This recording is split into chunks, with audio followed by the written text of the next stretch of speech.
What it is ultimately, and this is, I'm a novice, right? So I'm a military guy trying to explain something that's pretty complex, and I have no expertise in, but I've seen it. What they're ultimately doing is they're taking a look at your kid, pairing with them.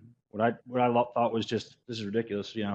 Went through all this just to get a glorified babysitter, and they're just literally playing. But what they're actually doing is pairing. So what the therapist is doing is they're identifying triggers that lead towards undesirable behavior.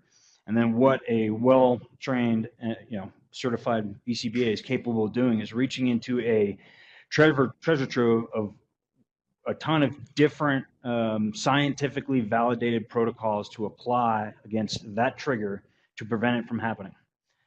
And that's what they do. So they identify the trigger, they chart it out. It's all graphed out. It's a very scientific approach. They apply something that's not theory, scientific fact. We know it works, and they apply that protocol. Now, those protocols in their application can look wildly different from a parent perspective. So what's it look like when they come in? Well, for us, we they came in, Natalie and Nicole and Sarah, and first I was like, okay, I got you a little therapy room. This is gonna be great. There's a little table that's here. So they kind of started out that way, but we learned really quickly that that wasn't going to work. Because a 2.5-year-old boy is not going to sit at a table and go through cards and touch the ball and touch the nose and do this for very long. What we did need to work on was how let's get dressed because our son was hitting every time. Um, Going to, I know an incident where we went to my gym. I don't know if you still have that here, but we took one of the therapists with us.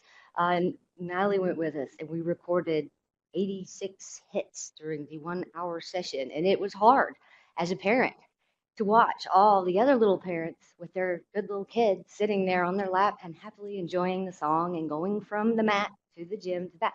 My little kid is just wailing on me. That's hard to do. And I went every week and the therapist supported me on every aspect of it. They were always there. So a lot of people, when they say, let's get ABA services, it's great. It's not experimental, loads of research. This has to be the answer. So why aren't they doing what they're doing on YouTube with doing this over and over and over? Well, our child has to be able to function in so many different ways, like, my gym without hitting.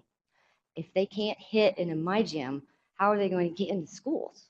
These are concerns. So it is really based on the individual needs of the kid.